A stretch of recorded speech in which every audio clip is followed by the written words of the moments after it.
दोस्तों,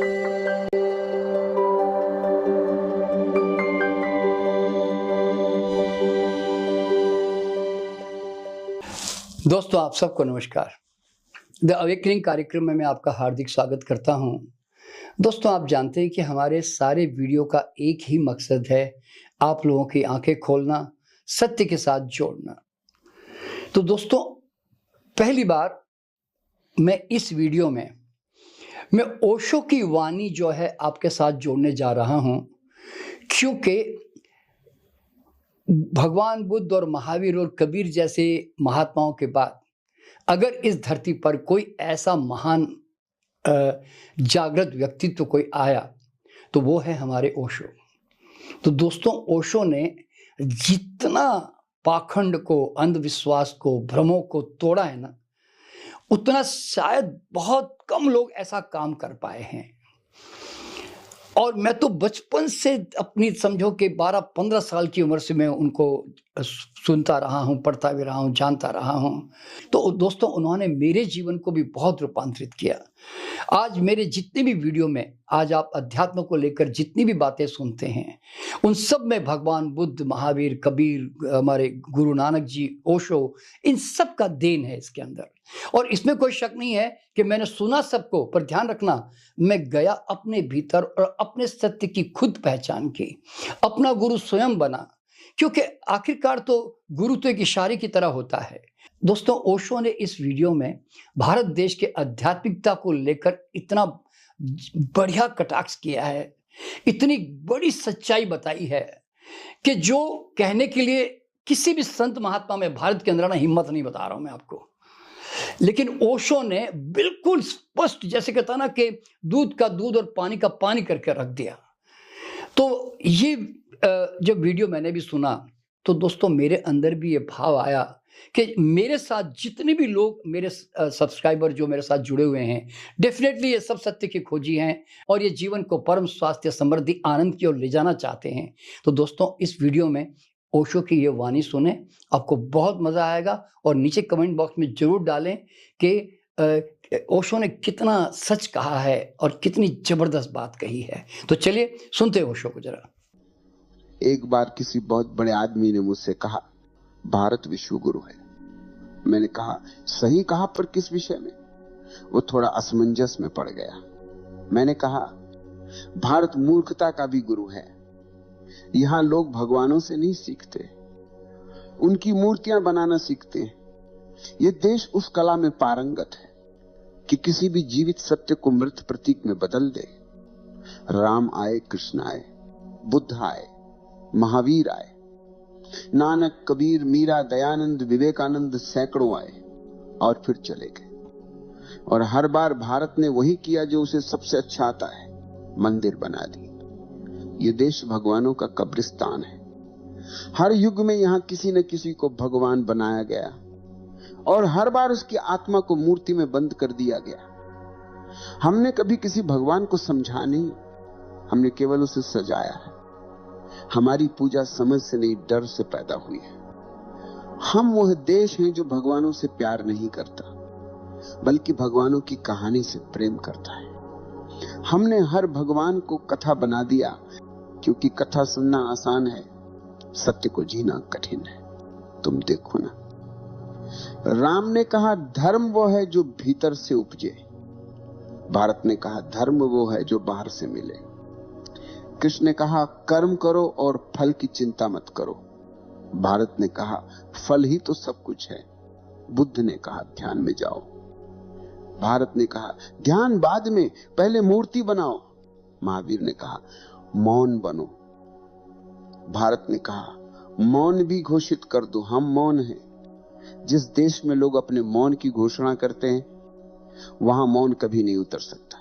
भारत अजीब देश। यहां भगवान तो आते हैं, लेकिन भगवान को कोई जगह नहीं मिलती। हर बार जब कोई जागा हुआ आता है तो भीड़ उसे नकार देती है, कभी उसे पत्थर मारती है, कभी उसे विवादास्पद कहकर किनारे कर देती है, और जब वो चला जाता है तो उसी के नाम पर संस्था बना देती है। क्योंकि संस्था सुरक्षित है, वो सवाल नहीं पूछती। तुम्हें पता है भारत की सबसे बड़ी कला क्या है? यह किसी भी सत्य को कब्र में बदलने की कला है। कोई भी जीवित सत्य यहां ज्यादा देर नहीं रह सकता।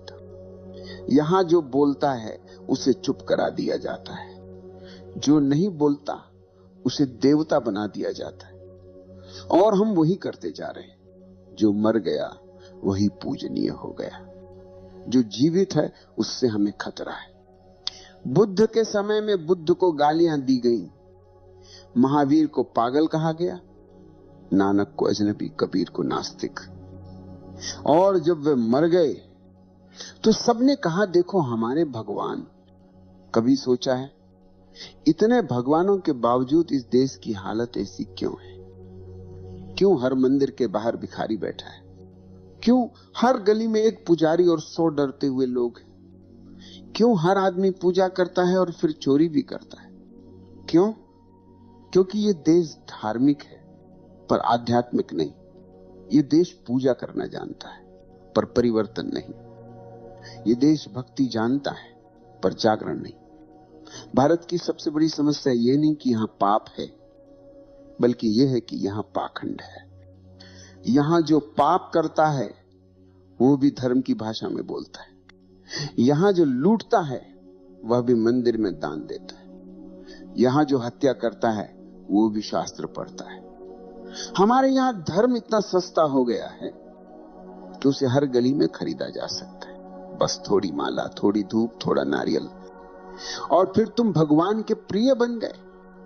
कितनी अद्भुत अर्थव्यवस्था है जहां अपराध बोध का भी समाधान बाजार में बिकता है। ये देश भगवान से डरता है पर भगवान को चाहता नहीं। यहां हर आदमी मंदिर जाता है क्योंकि उसे स्वर्ग चाहिए, न कि सत्य। यहां हर पूजा सौदेबाजी है। हे भगवान थोड़ी मदद कर देना, मैं तेरे नाम पर दान कर दूंगा। भगवान भी सोचता होगा ये लोग भक्ति नहीं बिजनेस कर रहे हैं। और फिर हम कहते हैं भारत आध्यात्मिक है। नहीं भाई, भारत व्यापारी है। यहां हर चीज बिकती है, भक्ति भी, आस्था भी, आत्मा भी। हमने भगवान को भी अपनी राजनीति में घसीट लिया है। अब धर्म वोट मांगता है, ध्यान नहीं। अब साधु भाषण देता है, मौन नहीं। अब मंदिरों में घंटियां बजती हैं पर कोई भीतर नहीं उतरता। भारत ने भगवानों की इतनी भीड़ बना दी है कि अब कोई भगवान जीवित नहीं रह सकता। ये देश भगवानों का ट्रैफिक जाम है। हर गली में कोई नया अवतार खड़ा है। हर दीवार पर नया मठ, नया संत, नया संगठन, और हर संगठन कहता है हमारा भगवान असली है। मानो भगवान भी अब पार्टी टिकट पर खड़ा है। कभी कभी मुझे लगता है अगर भगवान सचमुच लौट आए तो सबसे पहले भारत छोड़ देंगे, क्योंकि यहां लोग उनसे प्रेम नहीं करेंगे। यहां लोग उनकी फोटो बेचेंगे। यहां भक्त नहीं होंगे, ग्राहक होंगे। यहां आरती नहीं होगी, आयोजन होगा। यहां ध्यान नहीं होगा, फंडिंग होगी। भारत ने भगवान को कभी समझा नहीं। हमने भगवान को पूजा क्योंकि पूजा आसान है। पूजा में जिम्मेदारी नहीं होती, पूजा में कोई खतरा नहीं होता। तुम पूजा करके वही रह सकते हो जो तुम हो, पर समझने के लिए बदलना पड़ता है, मिटना पड़ता है, जागना पड़ता है। और भारत सोना चाहता है, मखमली धार्मिक चादर ओढ़कर। इतिहास गवाही देता है इस भूमि पर जितने भगवान उतरे हैं उतने किसी और देश ने कभी नहीं देखे। हर सदी में कोई ना कोई सत्य का दीपक जलाने आया, और हर सदी में हमने उस दीपक को बुझाने की पूरी कोशिश की। जब वह जीवित था हमने उसे झूठा कहा, और जब वो चला गया हमने उसकी मूर्ति बना दी। हम जीवित सत्य को सह नहीं सकते। हम मृत मूर्तियों से प्रेम करते हैं, क्योंकि जीवित सत्य तुम्हें बदल देता है और मूर्ति तुम्हें जैसे हो वैसे ही रहने देती। हमारा धर्म अब साधना नहीं, सुविधा है। हमारे मंदिर अब मौन नहीं, बाजार है, जहां पूजा बिकती है, जहां मोक्ष की किस्तें जमा की जा सकती है। जिस देश में हर गली में कोई ना कोई भगवान का एजेंट बैठा हो, वहां आत्मा की यात्रा रुक जाती है। हमने सत्य को व्यवस्थित कर दिया है। धर्म अब संस्था है जिसमें प्रवेश तो है पर जागरण नहीं, जहां लाउड स्पीकर है पर मौन नहीं, जहां आरती है पर आस्था नहीं, जहां व्रत है पर विवेक नहीं। जिस देश में सत्य को शास्त्र में बदल दिया गया, वहां सत्य अब केवल पाठ्यक्रम बन गया है। लोग ग्रंथ याद करते हैं पर सत्य को जीते नहीं। वे चर्चा करते हैं कि कौन सा भगवान बड़ा है, पर अपने भीतर की नींद को देखने का साहस किसी में नहीं। कभी सोचा है इस देश में ध्यान की खोज हुई, योग जन्मा, फिर भी हर आदमी बेचैन क्यों है? हर चेहरा थका हुआ क्यों दिखता है? हर मन भय से भरा हुआ क्यों है? क्योंकि हमने ध्यान को व्यवहार बना दिया है, अनुभव नहीं। अब ध्यान भी प्रदर्शन है। लोग कहते हैं मैं रोज 2 घंटे ध्यान करता हूं, मानो ध्यान भी कोई उपलब्धि हो। जो चीज शब्दों में कही जा सके वो ध्यान नहीं है। ये भूमि जो मौन की जननी थी, अब सबसे अधिक शोर करती है।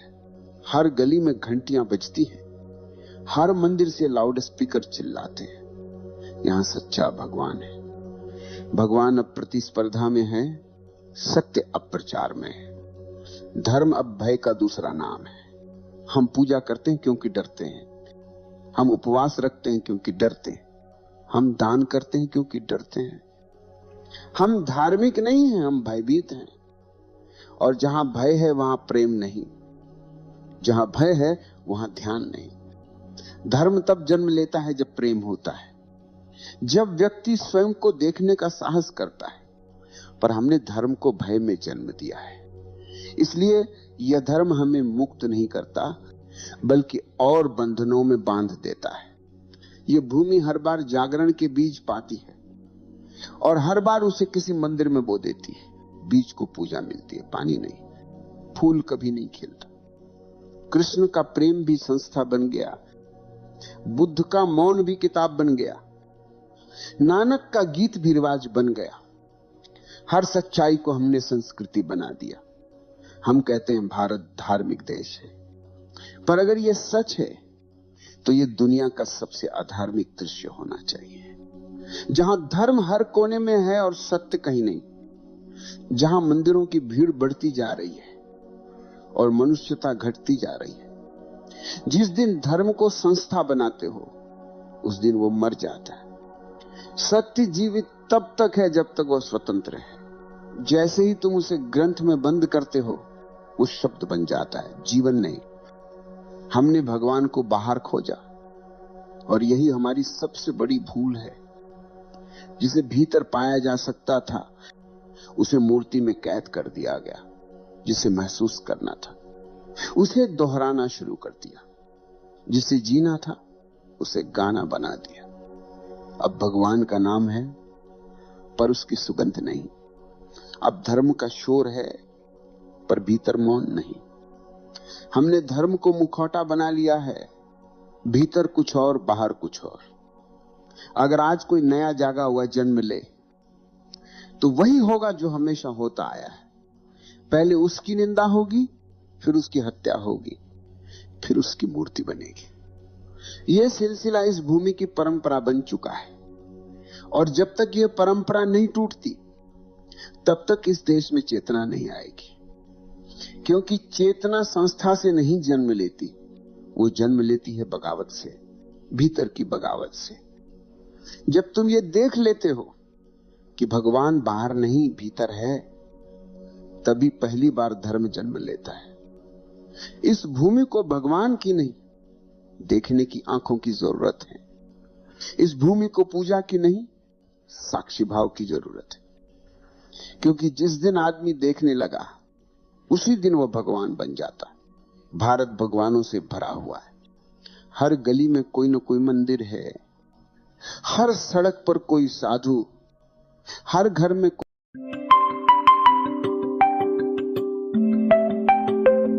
कोई भगवान की तस्वीर। लेकिन क्या इस सब के बीच कोई मनुष्य बचा है? यहां धर्म है लेकिन धर्मात्मा नहीं। यहां पूजा है लेकिन प्रेम नहीं। यहां शास्त्र है लेकिन अनुभव नहीं।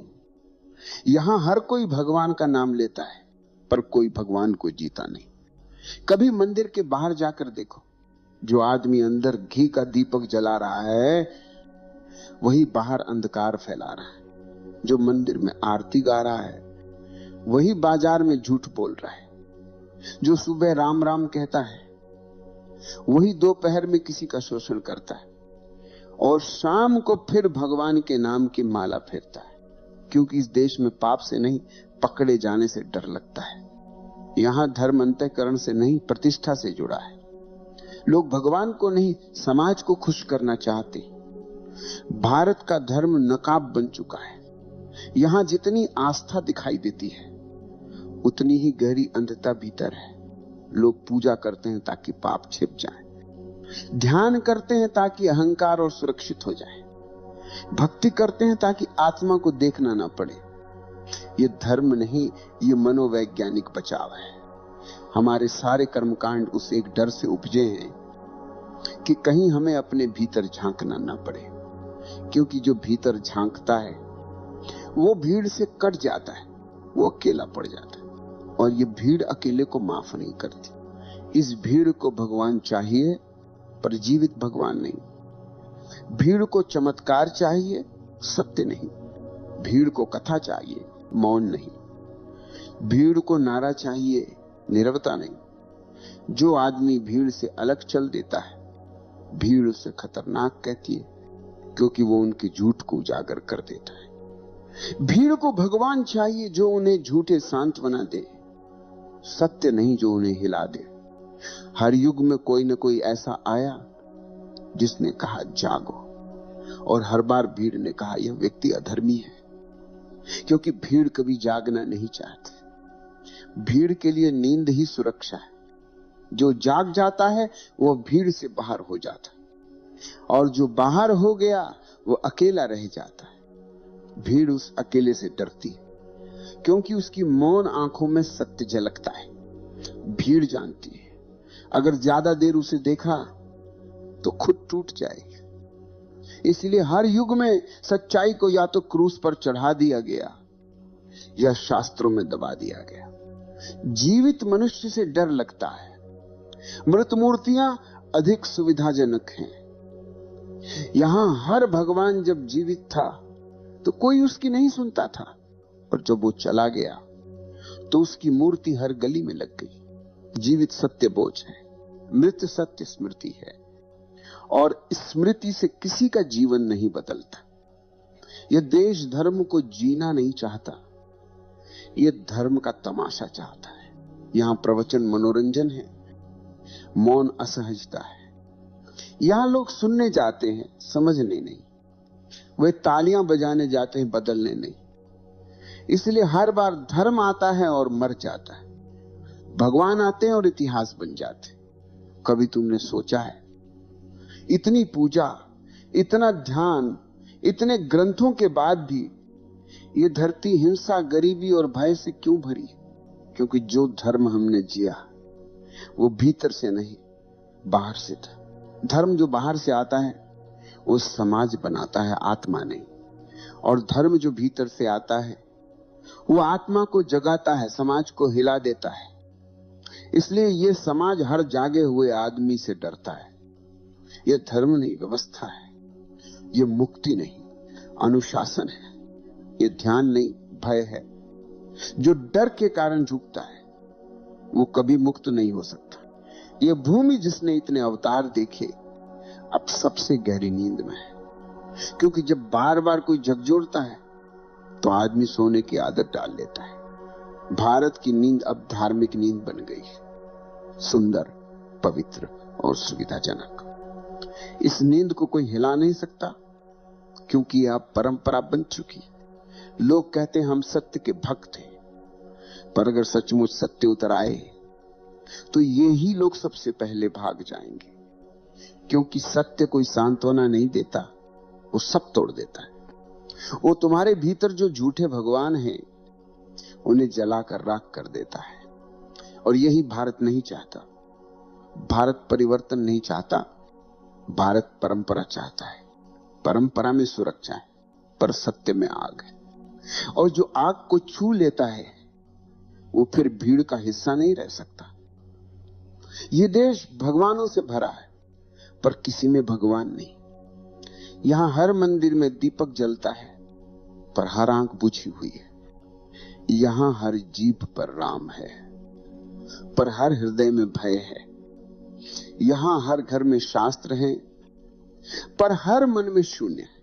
जब तक यह धर्म डर पर टिका रहेगा, ये देश सोया रहेगा। और जब तक ये नींद पवित्र कहलाएगी, कोई भगवान कुछ नहीं कर सकता।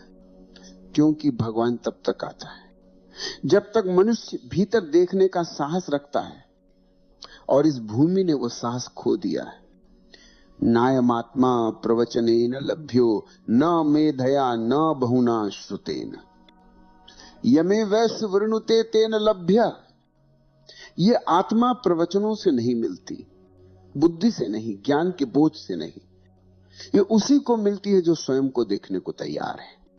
कितनी अजीब बात है।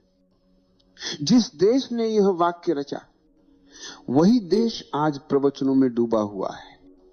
हर शहर में कोई ना कोई मंच सजा है, हर मंच पर कोई ना कोई गुरु बोल रहा है, और हर श्रोता सुन रहा है, पर भीतर कुछ नहीं बदल रहा।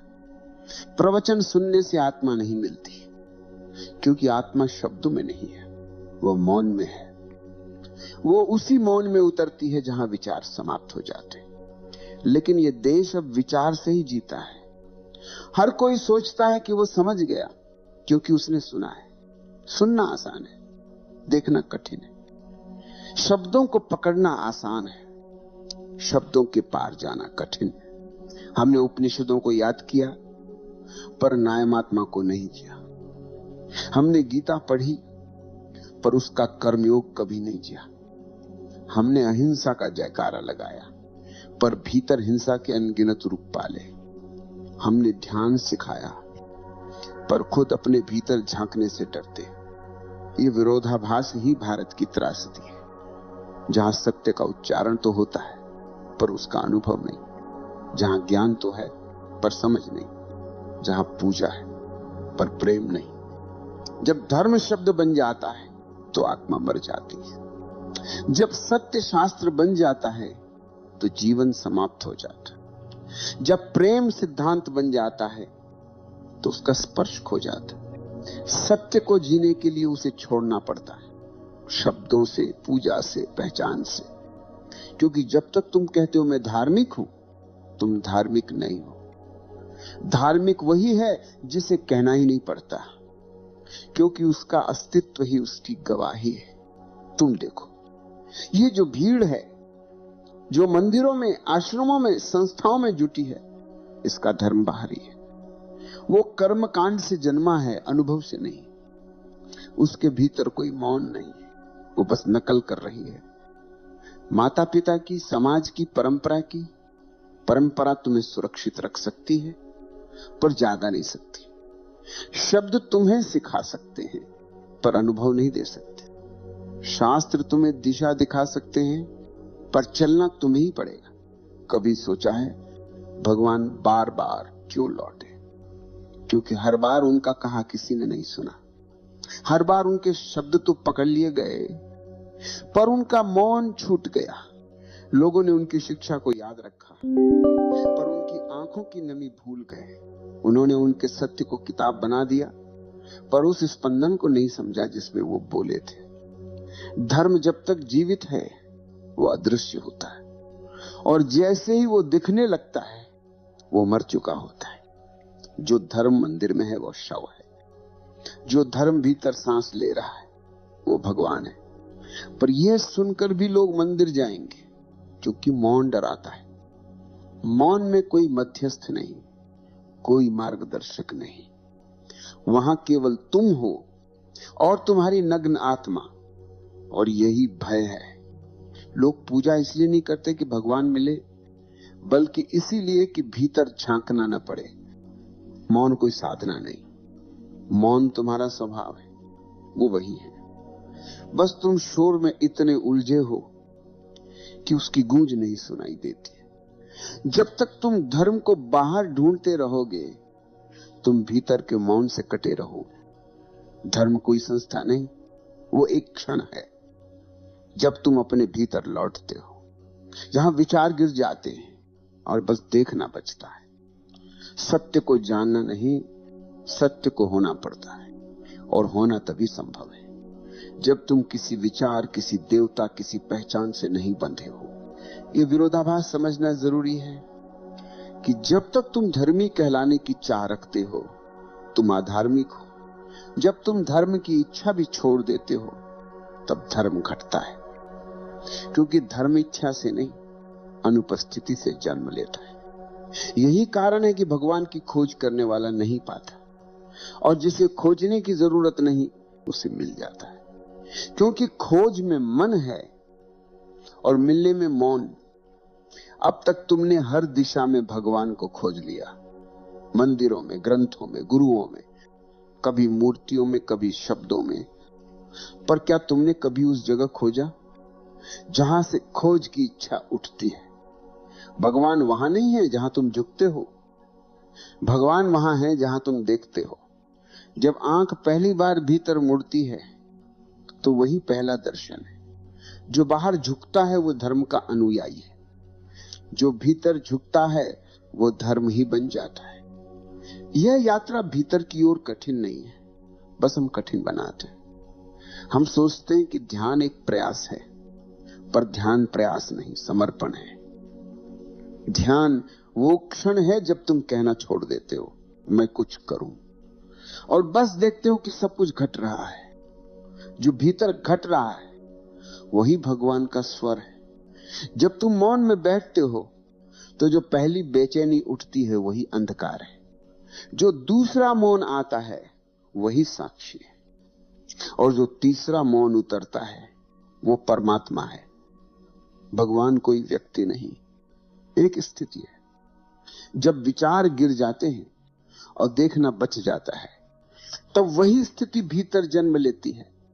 उस समय कोई मंदिर नहीं, कोई मंत्र नहीं, बस तुम हो और तुम्हारे भीतर गूंजती निस्तब्धता। सत्य तब जन्म लेता है जब प्रश्न समाप्त हो जाते हैं। तुमने जीवन भर प्रश्न किए, भगवान कहां है, कौन है, क्या है, और भगवान वहीं खड़े थे, पर प्रश्नों की भीड़ ने उन्हें ढक रखा था। प्रश्न धुआं है, मौन आकाश है।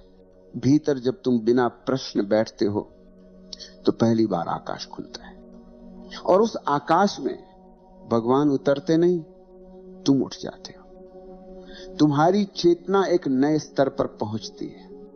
यही धर्म है, न कोई संस्था, न कोई पहचान, बस वह स्थिति जब तुम पूरी तरह उपस्थित हो, जहां कुछ भी नहीं किया जा रहा, सब घट रहा है। जहां कोई साधक नहीं, सिर्फ साधना है। धर्म कोई क्रिया नहीं, वो उपस्थिति है। धर्म कोई अनुसरण नहीं, वो जागरण है।